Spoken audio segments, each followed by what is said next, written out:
it was going to be like mobile phones. He said they borrowed 90% of their funds in dollars, and in a base, and they were hoping to base this on an income from naira, and that was not realistic. So that is his rationale for saying it should be reversed. However, the Independent National Electoral Commission has published the list of candidates for November 26 governorship election in Ondo. And again, as usual, some controversies are beginning to emerge. Jimoh Ibrahim was listed as the PDP governorship candidate with Alabi Omotayo as the running mate. The others are Rotimi Akeredolu for APC, Olusola Oke for Alliance for Democracy, Olu Agunloye is for the Social Democratic Party, while Bolarinwa Aidi is for UPN. But meanwhile, an Akure High Court has precluded INEC from substituting or replacing Eitayo Jegede as the candidate of the PDP. That is an Akure High Court ruling. Similarly, an Abuja High Court had ruled and directed that INEC to uphold Jimoh's candidacy as a candidate for the PDP. However, INEC, in publishing the list of candidates, provided a caveat, and he said that this is subject to ruling of a superior court. Well, Bayo, thanks a lot. That story that you just talked about now is also here on the front page. It's an earpiece beside the nameplate of the Punch newspaper. It says, Ondo, INEC drops Jegede, names Jimoh Ibrahim as PDP candidate.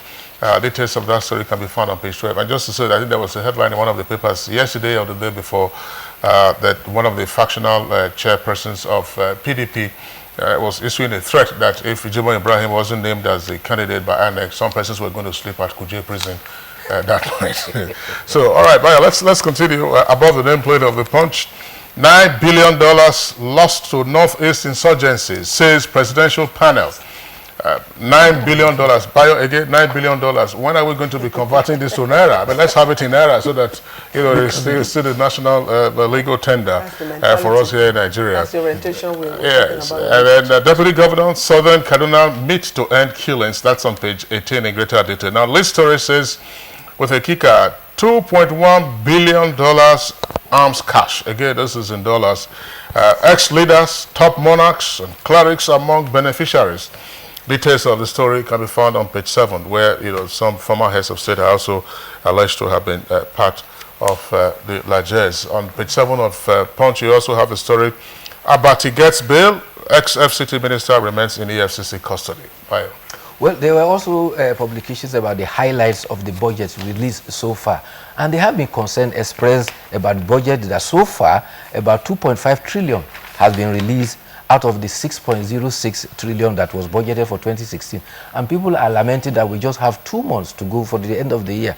But there is a law of the National Assembly that says that the budget takes effect 12 months from the day the president assents to the bill. I also have to quickly point out that the Senate is also contemplating a bill to stop the sale of naira on the streets.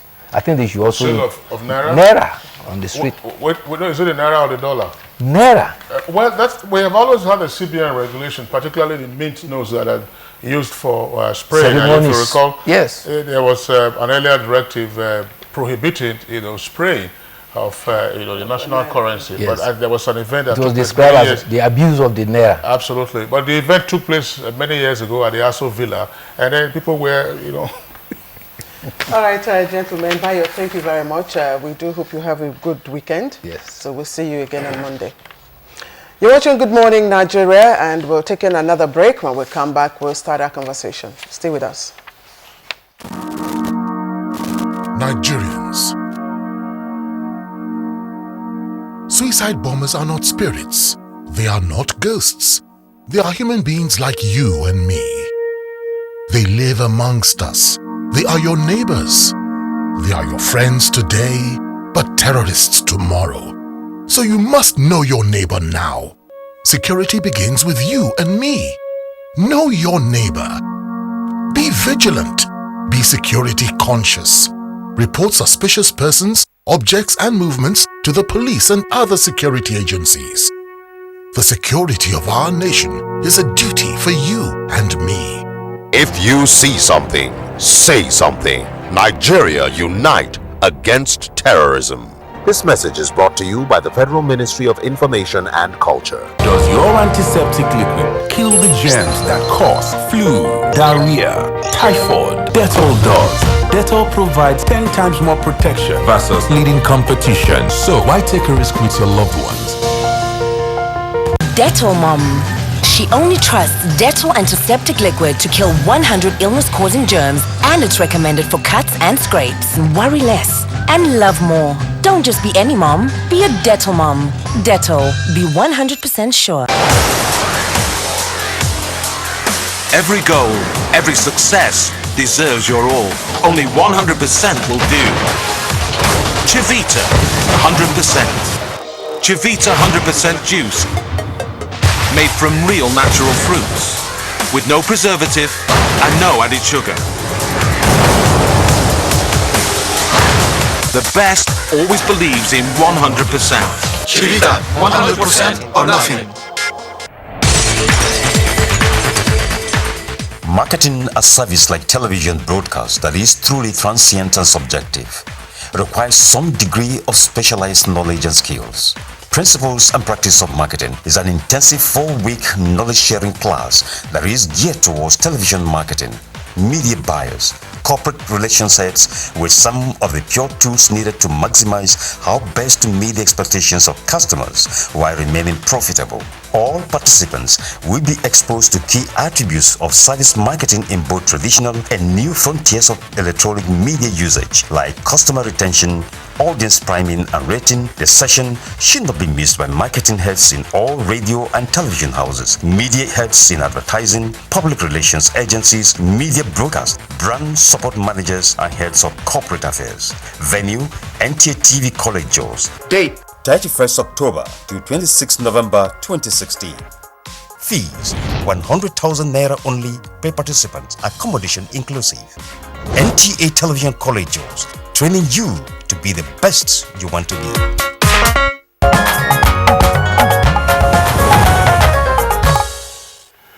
All right, and now to the issue of discuss today on Good Morning Nigeria, and that is local governments, internally generated revenue and development. But before we introduce our guests, we would like to take this background report from our correspondent Leah Katung Baba today to set a tone for our discussion. The Nigerian Constitution provides for 3 tiers of government: the federal, state, and local. They are structurally designed to function independently, but reality on the ground suggests otherwise due to the concentration of revenue at the center, which is the engine room of development. Over time, the local governments have turned out to be appendages of the state governments. Hardly are elections conducted, and so the interims or caretaker chairmen are often appointed by the governors, and hence their loyalty. Some schools of thought believe lack of autonomy has caused the local government to be lackadaisical in delivering their mandate, with the handouts dished out to them by the state. With the coming on stream of the Joint Tax Board, taxes are centrally collected and disbursed according to a agreed formula.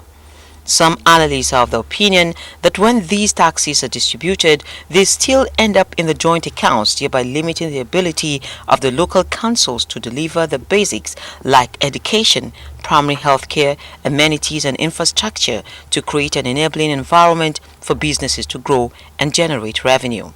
This development has stunted growth at the grassroots level, especially with the operation of joint accounts by the state and local governments, thereby creating a huge gap in most instances between the people and the government. Efforts have been made at various times to amend the constitution to clearly distinct the roles and relationship often among the 3 tiers of government. This is yet to happen. President Muhammadu Buhari recently played host to the Association of Local Governments of Nigeria, ALGON, and observed that the relationship between the 3 tiers of government is not a very nice one, especially between the local government and the states. This, he said, is a very serious constitutional problem, and unless there is absolute clarity and transparency, the relationship will continue to be exploited against the interest of the ordinary people of the country. What Mr. President is doing is what's doing. We are solidly behind him. Experts say as long as the operation of joint accounts by the state and local governments subsists, it will be pretty much difficult for the local governments to administratively make any meaningful impact on the grassroots. Another school of thought, however, believes that autonomy for local government will worsen corruption. Experts say a clearly defined structure of separation of power remains the gateway to development at the local government level, where development has been stunted over time. Can local governments raise revenue on their own and plow back effectively? What are the internal control measures to be put in place to ensure effective utilization of revenue generated? These are some of the questions begging for answers as Good Morning in Nigeria takes a look at local government IGR and development. All right, that was Leah Katun Babatunde setting the background tone for our conversation. Leah Katun, thank you very much. Let's quickly introduce our guests for this discussion. I'll start off with the Honorable member in the House of Reps, and he's Honorable Anna Ayonnebe. He, of course, is the two-time Secretary of Oka South Local Government Area in Anambra State. He was also Speaker, Anambra State House of Assembly. That's between 2000 and 2011, and also a member of the Constitutional Conference. Honorable Nebe, thank you very much for joining us. Thank you, my sister. We also have with us Honorable Abdullahi Adamu Candido, and he is the Executive Chairman, Abuja Municipal Area Council. Welcome to Good Morning, Nigeria. Good morning, Nigeria. It's my pleasure. And Suberu Adagu, Honorable Suberu Adagu is a former Chairman, Okehi Local Government Council, and former Special Advisor to Kogi State Government. Honorable Adagu, we'd like to thank you very much for joining us. Thank you. All right, we also have guests at remote locations joining us now from our Kaduna Network Center. I would like to welcome Professor Adeja Odo. He is Professor of Local Government and Development Studies at Ahmadu Bello University in Zaria. Professor Odo, it's our pleasure again that you are with us on the program. Thank you very much. Okay, and then from our Ibadan Network Center, we have with us Professor Mike Adeyeye. He's of Obafemi Awolowo University at Ile-Ife. Professor Adeyeye, a pleasure that, of course, you took the sacrifice of having to spend the night at Ibadan in order to be up and early to join us from our network studios there. Professor Adeyeye, welcome to Good Morning Nigeria. Thank you very much. So, gentlemen, once again, you're welcome. Our conversation centers on local governments, IGR, and development. But let's kick off by getting an appreciation of what you think is the state of local government administration and performance, and of course, the development imperative as of today. Let's begin with Honorable Nembe. Thank you, my brother. The truth of the matter is that the local government as of today is nothing to write about. There is actually nothing like local government administration. Local government administration in the past used to be very effective in terms of development, in terms of performance. Local governments in the past construct roads, drainages, markets, because they had access to their own revenue, source of revenue, their own share of revenue, both at from the national point and from internally generated revenue. But these days, almost all the local government areas operate as appendages of the state government, operate as extension harness of the governor's office, as liaison officers of the state governors. They do not have access to fund internally generated revenue. The internally generated revenue sources are being taken over by the state government. The federal allocation that is meant to a local government is being appropriated by the state government. So as far as I'm concerned, there is nothing like local government administration in Nigeria now. Just a ghost of itself.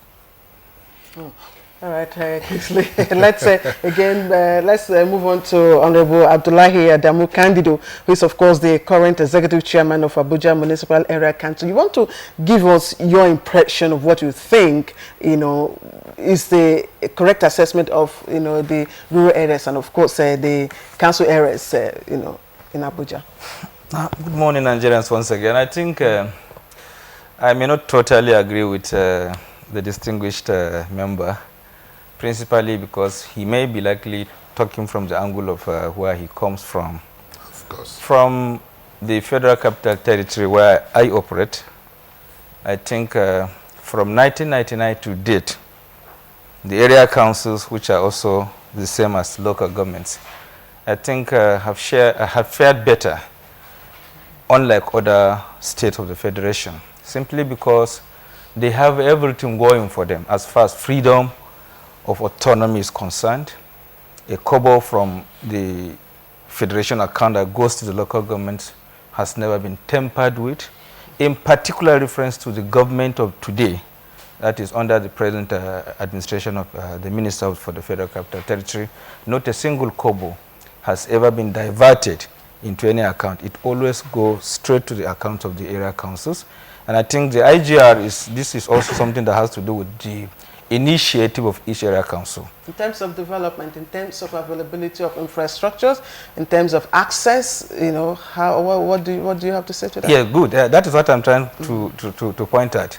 I said, in reference to what we made on ground the last 5 months or so, I think we've been able to, you know, assess little funds in view of the recession that, you know, is a global phenomenon today. But I think what is available has been channeled to the area councils, and in terms of meaningful development to the rural areas, we have been trying to see what we can do, you know, in view of the fact that we cannot go beyond the limit of what comes to us as either monthly allocation or our internally generated revenue. So we are doing the best we can, and I think our rural areas can testify to what we have started.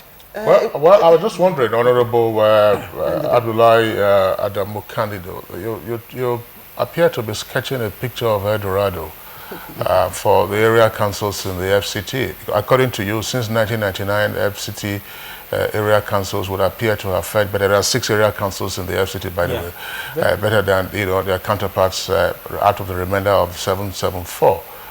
But is it necessarily the case that other than the capital city itself, you don't find brackish water, run-down infrastructure, if non-existent infrastructure in the area councils, where there's stark poverty as well? I started by saying from 1999 because I happen to be part of the system. In 1999 till almost 2004, I was a councillor and also a supervisory councillor. And in between 2004 2006, I was the council secretary of the same area council. So I'm speaking from experience. That it all depends on the capacity of the person in power. Linking, you know, development to the rural areas depends on the initiative of the person. If not, for what comes to the area council as either monthly allocation or internally generated revenue, the area councils in the FCT may not wish to complain because, of course, it comes to them directly and no alteration, nobody touches it.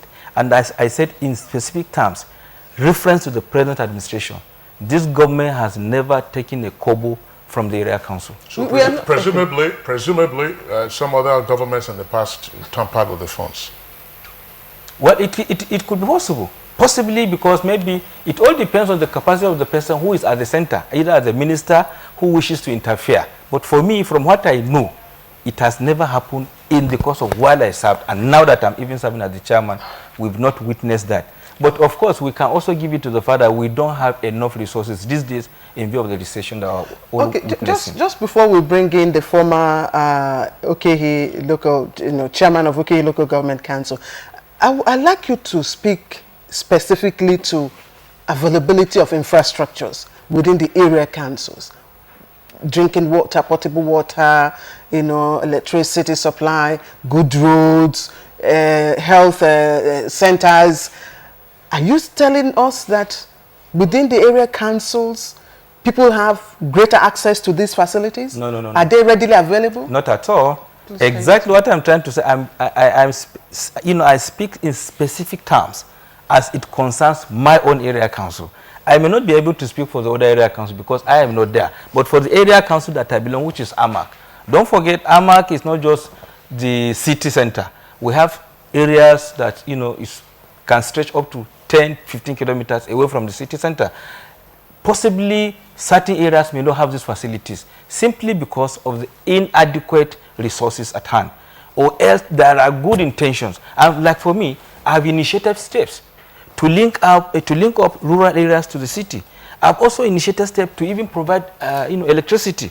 And for now, it is what is holding us is just the resources. But fortunately, the resources are being tapped because we are working seriously on how to generate revenue so that we can complement the efforts of this statutory allocation. Well, Honorable Candido, you are not being put on the spot, but we'll come back to you in the course of this conversation. It's okay. Because if you speak so glowingly of AMAC, then the question also arises as to what you guys are doing effectively about waste management in some parts of the metropolis or the municipal area. The subject matter we dealt with some weeks ago, you go to marketplaces, these are supposed to be part of your jurisdiction, and they're all like pigsties. But let's go over now to the former chairman of Okehe local government area in Kogi State, Honorable Abubakar Suberu Adago. You listen to Honorable Nembe himself.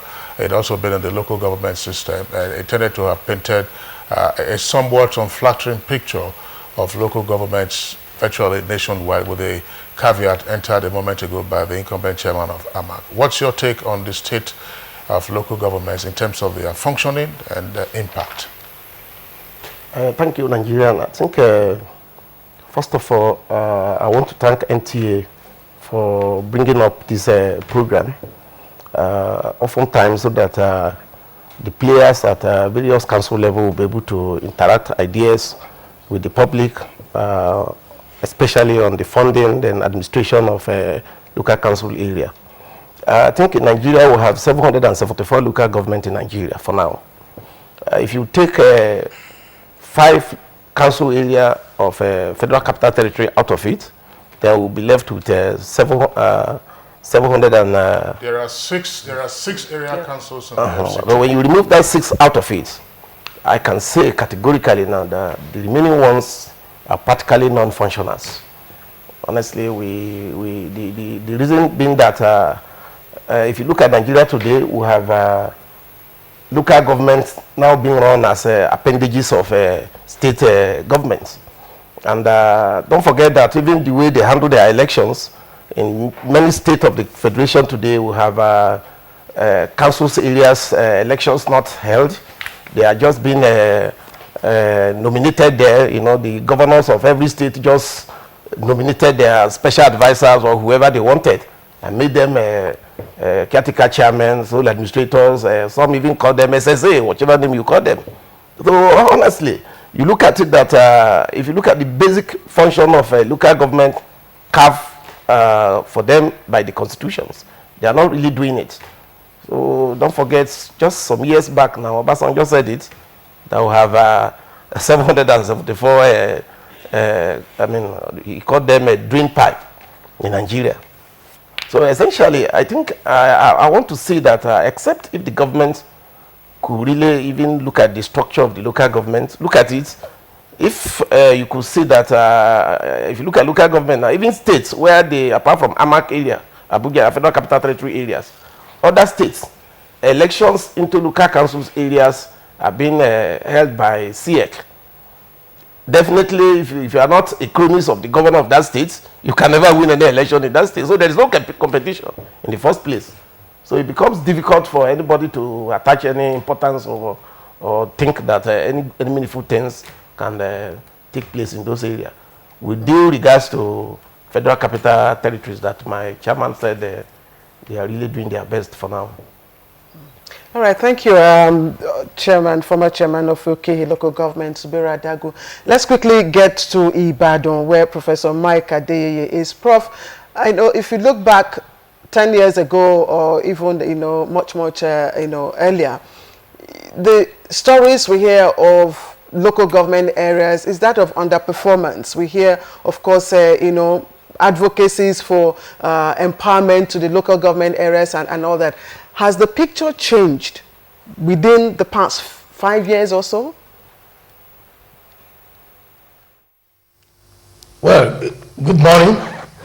I think as much as I will not totally say that the local governments, as they are now, they've not done anything.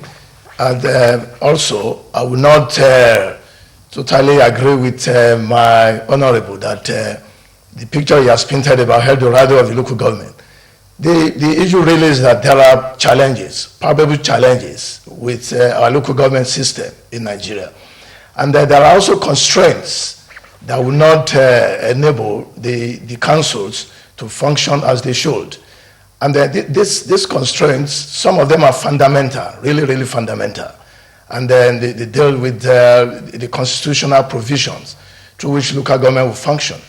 And then, as much as we want the local government to do what they should do, the objectives that the local government have been set up to perform, they've not been achieved. And in appraising the local government in the past 5 years or since the inception of this Fourth Republic, we've been able to see that, that there's frustration all over the place. I mean, with the people, the services are meant to be provided for the people. And it's the people that should assess the local government. I mean, we practitioners, we can say, well, we are doing what we are supposed to do. But within the constraints that we have, we've not been delivering what we should deliver. And this is the obvious facts all over the place. Although there are pockets of achievements in one local government or the other, I mean, and then some of the practitioners, they're also striving within the constraints to make sure that they deliver services to the people, but they are overwhelmed. And then the picture all over is that the local governments are not really doing well, generally. That's my submission. All right, Professor Mike Adeyeye, thank you very much. We'll return to you in the course of this conversation, just to cross over now to Kaduna, where we earlier introduced Professor Adejo Odo. He's a professor at Ahmadu Bello University. Prof, you've listened to the other guests. Let me make a presumption that the current status of functioning of local governments in Nigeria should be a subject of intense research. And if so, what have your research findings unveiled? Thank you very much. I've listened to the other presenters, and well, from a research perspective, we want to locate the lack of performance in two variables. One, that local governments are not democratically accountable, that is accountable to those who have elected the council, and they are not seriously financially accountable. Whether they are financially responsible is another thing. That's the first issue. The second issue is that local governments are supposed to be the babies of the state. The Constitution didn't mince words at all. In Section 7, it establishes that. So, if you are the state government and the local government is supposed to be your baby, it means it's your responsibility to mobilize resources to nurture that baby into a responsible government. Be that as it may, in operational terms, we have discovered from research that the joint account is being truncated. The constitutional provisions and the idea behind it have not been implemented seriously. If you look at local government budgets, that is the plan which they work with. In some local governments, 90% of their revenue goes into what they call recurrent expenditure. That means paying salaries and running their offices and responsibilities. So the remaining 10% cannot be mobilized for development purposes. And that's why you don't see development seriously at the local government level. So, two factors. One, the source of the fund is not guaranteed because what is sent is not what is delivered. And two, that even from their planning systems, this will not work because a lot of the money is spent on what they refer to as recurrent expenditure as opposed to capital expenditure. As far as we are concerned, there are only few viable local governments in this country. And those local governments tend to be the ones in the urban areas, urban local governments. Like when you go to Lagos, where a lot of resources are present, properties, where they even care to implement the laws on internal revenue sources like television licenses and so on. So when we talk about revenue generation and translating this to services, what we are not getting is that, like my friend from AMAC says, that there is no problem with their own system. As far as our research is concerned, there is a problem at that level all through in Nigeria. There are 774 local governments. Even if you remove 74 urban local governments, the remaining 700 are decapitated and they are not useful. And something needs to be done. And something Professor Dejo Odo, thank you very much again. Let us throw the ball to the court of the former chairman here. Let me start with you, Honorable Nebe. As a former chairman, what were sorry? Secretary. As a former secretary, sorry. Yes. What would you perceive as the constraints, to really carrying out the responsibilities at the local government level? Would you agree with Professor Dejo? He's talked about source of funds not being guaranteed. Or do you think it's, do we see any kind of mismanagement of funds or scarce of economic activities to generate the funds? Thank you, my sister. The point should be made very clear. Usually, people attribute the problem in local government as to mismanagement of fund. There should be fund before you mismanage. You cannot mismanage what is not available. The truth of the matter is that the local government have been denied, one, the internally generated revenue sources, two, the federal allocation under the guise of this joint state local government joint account. In most of the local government areas, most of the states, there may be states where their governors are very liberal-minded and the governor will say, whatever comes to a local government area in this month, federal allocation, let the local government have it. There may be states, like what my brother rightly pointed out, that the Minister of Federal Capital Territory, who operates as the governor of the area, that is so liberal-minded that it doesn't tamper with a kobo from the allocation. That is a very, very exceptional case. So the problem we have in the local government areas is that the money that is meant for the local government from federal account is being appropriated by the state governors under the guise of the state local government joint account. Money, every month you see the publication, 500 million naira to a local government. At the end of the day, what goes to that local government is less than 3 million. And that is meant for payment of salaries. But that's just one of the sources of your I'm coming. I said that is one. The internally generated revenue source is even being blocked by the state governments. The local governments constitutionally are supposed to be in charge of market. They are supposed to be in charge of tenement trade. They are supposed to be in charge of so many other means or sources of revenue. As we speak now, almost all the local government area do not have right to collect tenement rate. They do not have right to collect market stores. So where do they have that internally generated revenue? State has taken over the federal allocation, has even taken over the internally generated revenue sources. So what we need to do is to ask the state government to face their responsibilities as state governments. Allow the local government to operate. If the state government could control the amount of money that is being allocated to state governments, if the federal government could control the amount of money that is allocated to federal government, what of the small amount of money that is being allocated to local government? Let the local government management be allowed to manage that fund. And if they misappropriate it, the law should take its stand. All right, Honorable Nebe, thanks. Incidentally, Honorable Candido is also right here. What has been the experience of AMAC, for instance? Presumably we can extrapolate to the remainder 5 area councils in the FCT with regard to your capacity to generate revenue internally without a great deal of hindrance from the supervising minister? Thank you very much. I think I must be very fair to the speakers.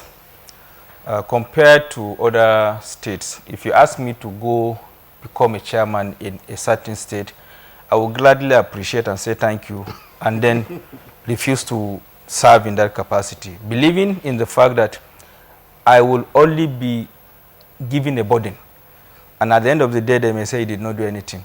But in specific terms, I say in the Federal Capital Territory, people should get me very clear that what we are experiencing from the allocation of federal allocation, it comes to the area councils. Sorry, you dealt with that in the first part of your response when we opened this conversation. We're now talking about the area councils on their own being able to generate their revenue. Okay, good. Yes, and whether you have constraints. I mean, Yes, do you have, let's put it this way, starkly, one of the points Honorable Nube was talking about, and we know this, it happens at the state level. Yes. There we have all kinds of political assistants. These are usually thugs who are then made henchmen to be in charge of collecting rates and levies in marketplaces, and then local governments are forbidden from then collecting the same rates and levies in those same markets. Do you have that problem in the FCT? In the Federal Capital Territory, and in particular Abuja Municipal Council, yes, we have some monumental challenges in this area of collection of revenue. One, possibly because of some bureaucratic bottlenecks, and two, because of the past. Sometimes the political administration of the past administration were not too friendly to the area councils, allowing them free hand to justify the constitutional mandate given to the area council in the area of collection of revenue. Take, for instance, AMAC is the city council as a local government, isn't it? Now, we are mandated by the Constitution of the Federal Republic of Nigeria to manage, to build, and collect revenue in all markets. 3, we have the mandate constitutionally to collect tenements. It is not the making of the local government, it is the making of the Constitution, which is supreme. Everybody knows this. But certainly institutions in the past were not too friendly to the area council because it is possible they intimidated the past administration. They made it impossible for them to freely have a hand in the collection of these tenement rates. And therefore, that could also be attributed to, unfriendly aspect of a political leader who in the past was, not making it possible for the local government to operate. And that is exactly what we are passing through. Like in the area council today, which are inherited. We inherited a system where it is the local government that collect tenements.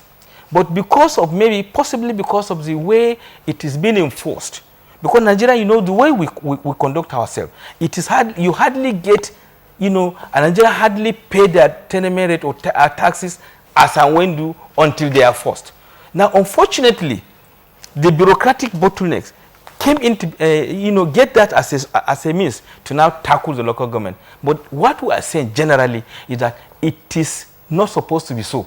And that AMAC in this case, we are suffering too because we are being, unnecessarily disturbed in the area of, our constitutional mandate. And I think the Constitution should be protected, well promoted by the National Assembly, that they are the custodians of this law, and I think they should protect it so that other local governments across the Federation can freely have access to the collection of this tenement rate and other revenue sources. In AMAC, we have a little challenge, but I think we know the right. How little is this challenge? Yeah, the challenge. Again, you've only talked about specifics. Yes. Let's get some specifics now. One of it is that in the past, there was this MOU that local governments were forcefully intimidated to sign. Forcefully, they were forced to sign, believing that the tenement rate should be collected by what they call Federal Inland Revenue Service, which is not so. The Constitution did not know anything like that. But because the local government are being monitored by the FCT administration of the then, they were forced. they were sort of intimidated. At gunpoint. Not necessarily at gunpoint, but of course at ministerial point. Okay, they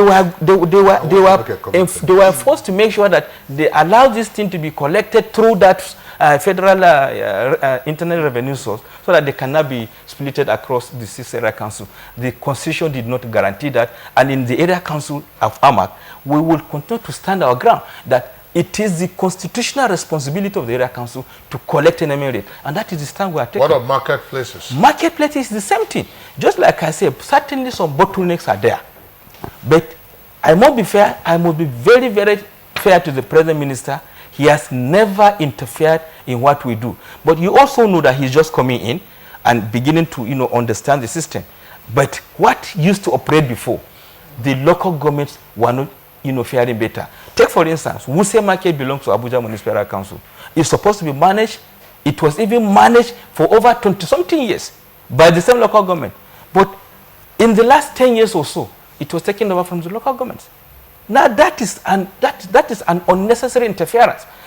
Local governments all over the world are supposed to manage, build, and collect revenue from markets. In Nigeria, we don't know what it is. Okay, in Nigeria, for instance. Okay, in Nigeria. But in the FCT here, there are certainly markets that are supposedly to be managed by the local government, but they have a name now. They have a name under the MFCT administration.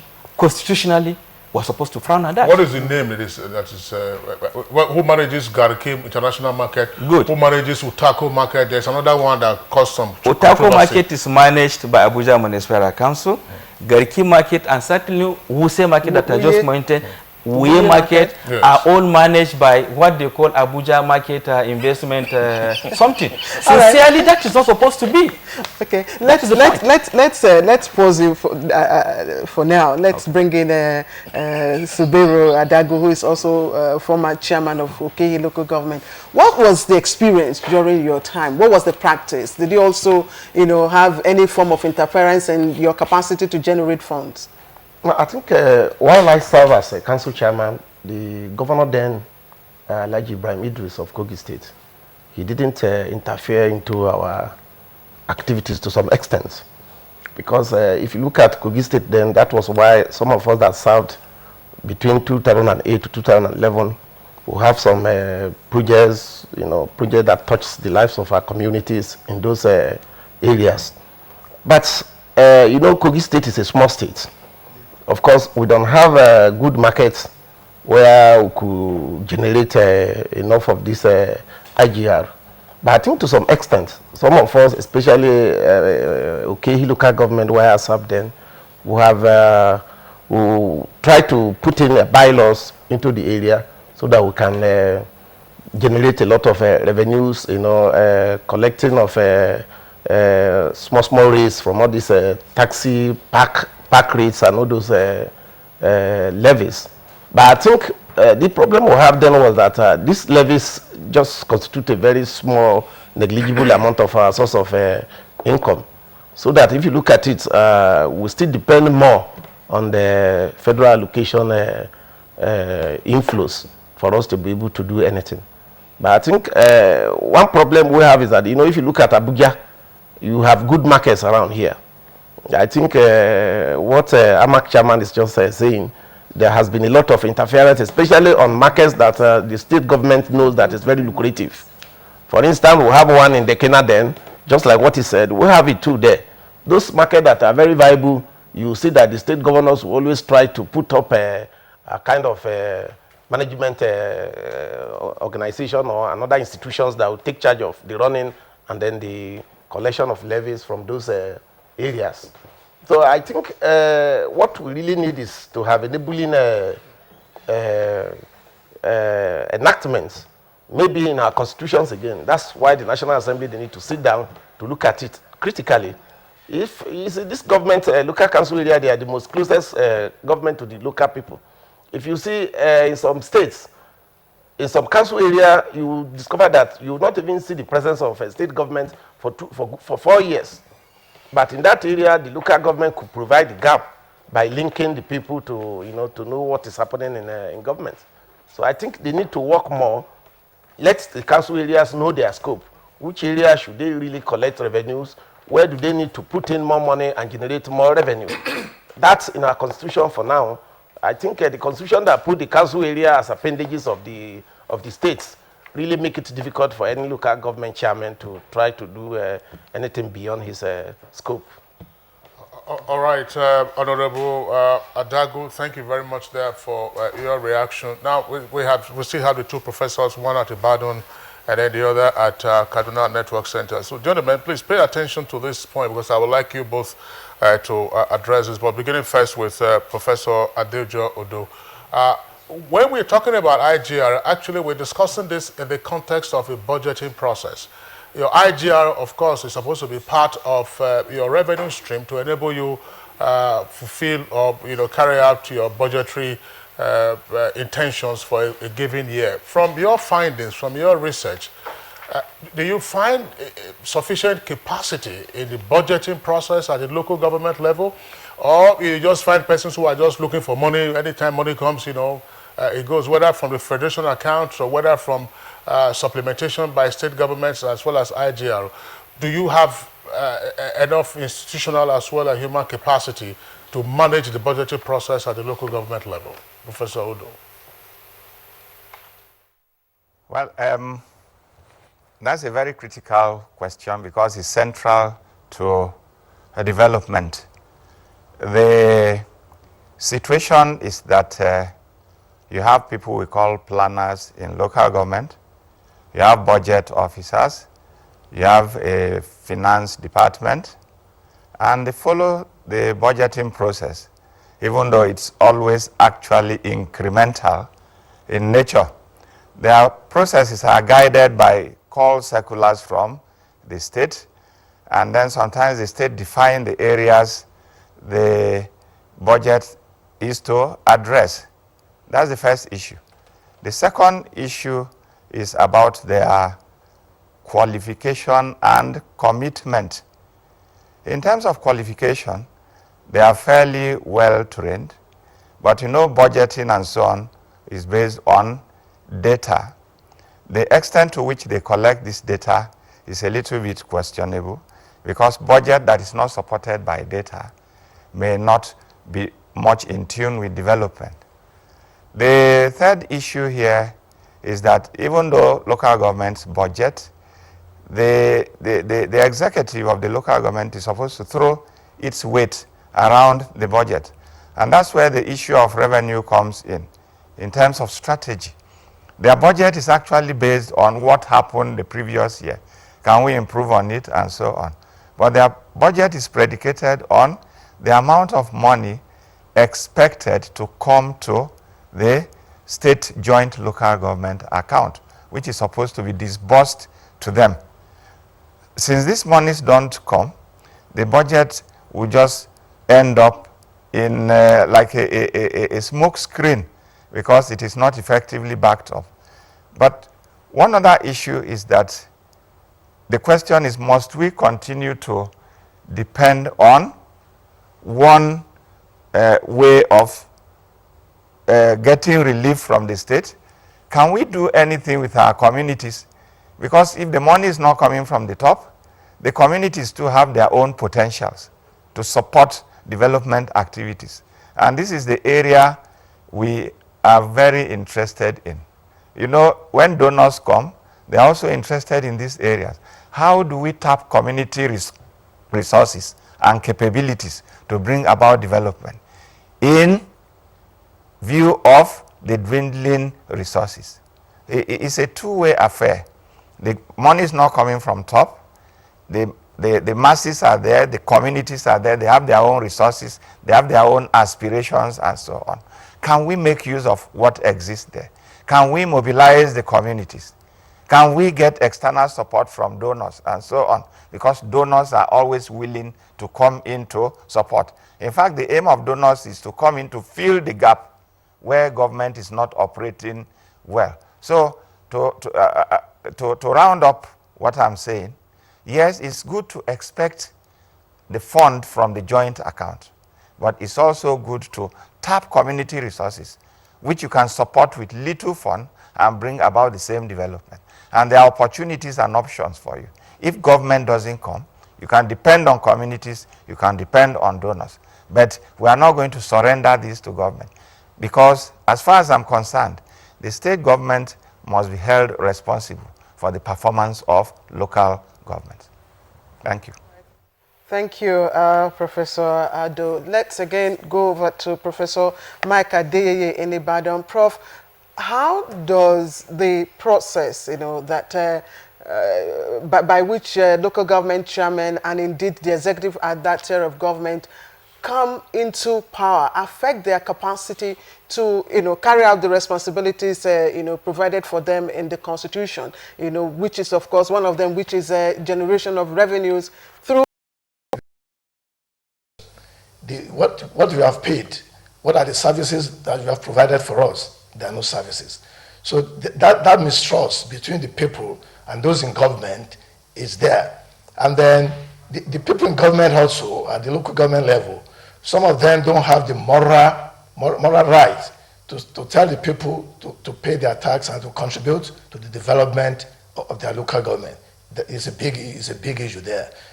Another issue is that, look, we've relied too much on the federation account. And in Nigeria now, with the research conducted, 75% of the local governments that we have in Nigeria won't be able to run their council without the money coming from the federation account. And that's too bad. What they generate internally is even not enough to pay their salaries of their workers. And then that's a big issue.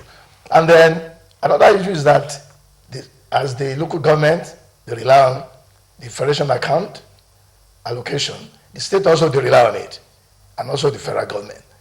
So people are now saying, look, with what we have now, there's a lot of politics going on about the fiscal relation, about intergovernmental fiscal relations.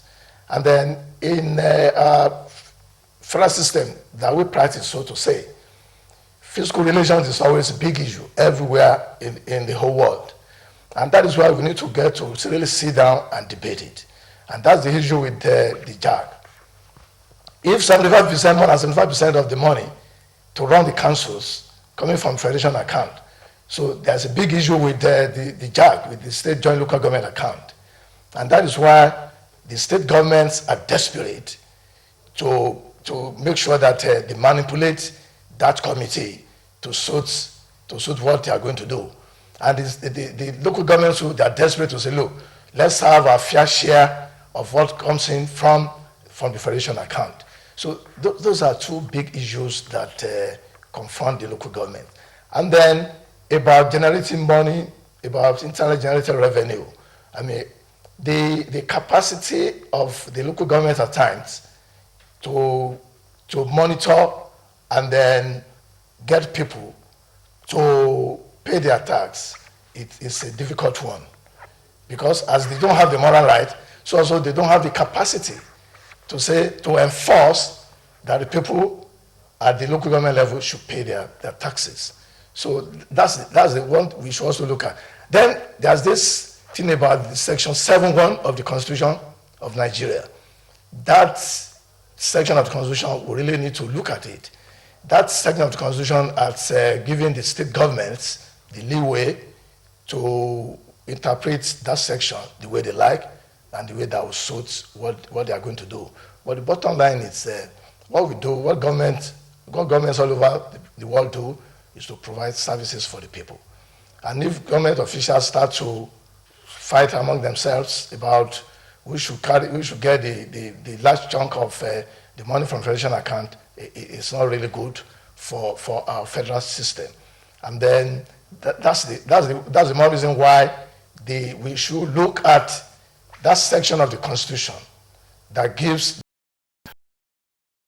myself to find out when last time we had any great debates about the budget of any particular local government area. Are we, as a people, missing out on that? Or is it that we just allow the elected or appointed caretaker men or the henchmen of state governors who've been nominated into those positions to just play around with figures and then they start raiding marketplaces for levies and taxes? That's a critical question because irrespective of the system, military, civilian, local government administration is supposed to be open. If the president can announce his budget to the whole of Nigeria and the state governments do so, the local governments too should be doing so. Well, is it that they are doing it and there is no media coverage? That's another critical question. In most cases, we've discovered that they don't do it. And that raises the issue of accountability at the local government level. Local government ought to be politically accountable. And one way of doing that is to communicate their budget in terms of getting a cross-section of community members and groups together to announce to them the budget for the following year, and very importantly, to ensure that the consumers of the budget know the role they are going to play in the budget. It's like saying, this is where we want to be at the end of this budget year. This is the role and responsibility of government, but these are the roles and responsibilities of community groups and so on. That is the basis of mobilization. And we have not been doing it. We have been missing out on it. Perhaps they are not motivated to do it because even if they do it, the funds will not be available. So it will be like an entrapment to do it. But as best practice deserves, this is the way to go about it. People need to be informed. In fact, by the time they do it, there will be no skeletons in their cupboard. And they will be transparent in their administration. And people will begin to understand why certain things are not happening the way they should. And we're urging them to do so. But Ariel gives better cleaning with less powder. Impossible! Come with me. Spaghetti sauce, chocolate drink. For these tough stains, I'll need 1, 2. And just 1 handful of Ariel. New Ariel gives better stain removal with less powder. That's real savings. Ariel removes tough stains better in 1 wash. We intend to radically change Newman Street. My company has a track record of converting slums into new cities. Many years of experience has taught us to fish out allies within the communities we want to transform. Don't listen to your husband. Listen to me. Give me a boy. And the two of you may never even have to work again.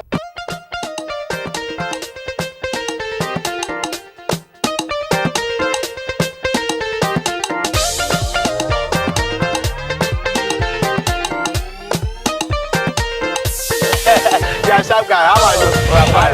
What's your name? Akpos. America. Oh, Akpos, America. Yeah, one. Love you too. Wonderful wonder! Wonderful wonder! Wonderful.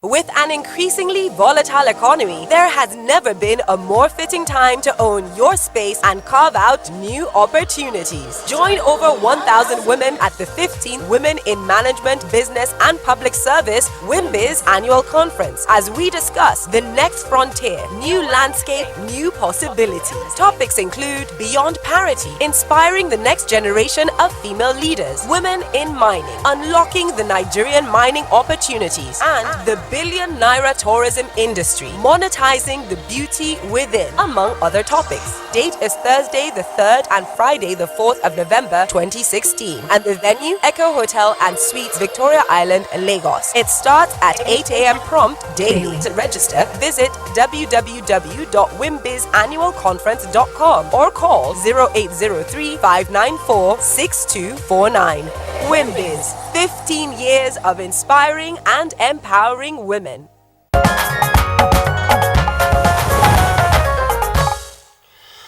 All right, you're welcome back, and it's still Good Boy Nigeria. We have reactions already from our viewers. Not any other at Ibadan Network Center. With regard, in terms of budgeting, do we have a clear understanding of what is supposed to be achieved year on year to say these are our budgetary goals, these are our streams of income, and these are our metrics to realizing that, and then getting the people to be involved as we find at the national level? Good. Budget is a fundamental factor as far as expenditure and whatever you want to provide as a service to the people is concerned. We came in May, precisely on the 20th. It was coined by the last administration. And looking at our own policies and programs, we had to, further review it, make amend, and then see how we can work, because government is continuing. So we had to look at that budget and then start from where whatever we made on ground and review the budget to suit our purpose. But as I speak with you right now, believing in the fact that budget is so fundamental as far as governance is concerned, we have already commenced retreating for the 2017 budget. And in this case, all our honorable councillors, because they come from various localities, they've got to go back to their localities to get the views from the populace there. What is it exactly that they want? It is possible that I want to give you water. Possibly it is not water that you want. So we have to key into the people, link the people to the budget so that we exactly know what we are doing. And that is what we are starting today as I speak with you. The moment I leave here, I'm moving straight to the venue of our 2017 budget, because we want to have the budget as early as possible so that we can commence program and then get a target of what we want to achieve for the people. Well, Honorable, you already disclosed in the course of this conversation that you have been, as it were, an insider. You've been a supervisory councillor. What was your experience at that time? Yes, of course. While I served as a supervisory councillor, it was not a legislative system per se. It was an elected chairman with a parliamentary kind of a system. But when I came in as a secretary, it was a full-fledged democratic governance, and we had legislative arms. So I was privileged to also have that experience. But now that I came in as a chairman, you see, the experience I've gathered from time is helping me to put the proper thing that is supposed to be done for the area council. And believe you me, the budget of a team is helping me, because if you don't bring in the people to tell you what they want,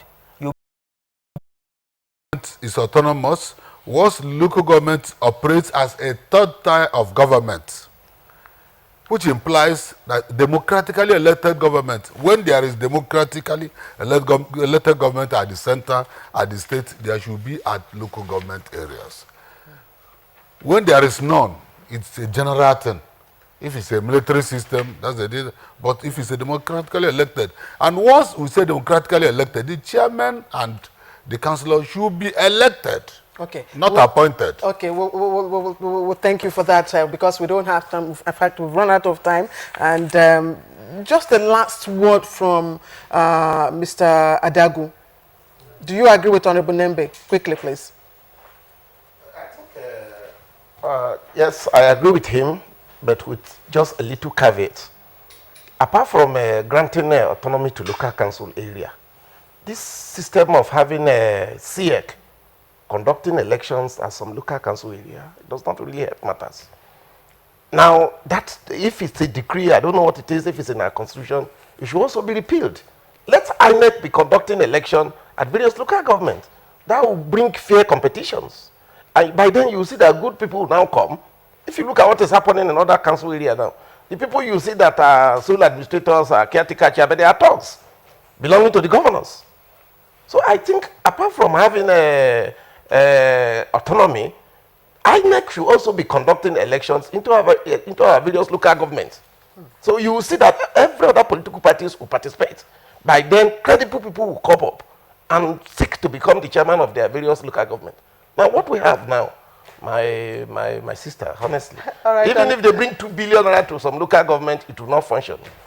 Honorable Suberu Adagu, former chairman, Okehi Local Government Council, and former special advisor to Kogi State Government, thank you very much for your perspective. All right. All right. Let's go over to Ibadan. Ibadan, Professor Adeyeye, very briefly.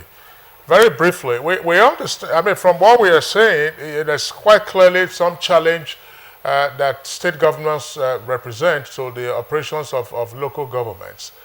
Is it going to be a futile battle seeking to, as it were, overturn the entrenched interests of state governments in the operation of local councils? Very briefly.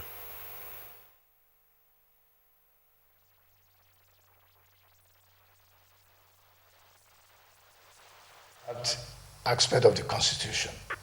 And then so that we really all need to sit down. Stakeholders need to sit down. Possibly we have a national conference on the local government system because it's germane to development in this country. Until we all sit down seriously to say, look, this is the kind of local government system that we want. We'll just be running around doing nothing. So I think it's important. It's important, and we also need to consider intergovernmental relations. Even when we are talking about autonomy, governments still need to relate for national development. And then we need to also start to respect our laws, to sanction people that run foul of our laws. So that's just my submission there. All right, Professor Baik Adeyeye of Obafemi Awolowo University at Ile-Ife, would like to thank you for being part of our discussion this morning. The 10th Women African Cup of Nations finals hold from 19th November to 3rd December in Cameroon. Nigeria will play Ghana, Kenya and Mali in Group B. And straight to tennis, Britain's Andrew Murray defeated France Gilles Simon for the 16th time on Thursday to reach the Vienna ATP quarter-finals and keeps alive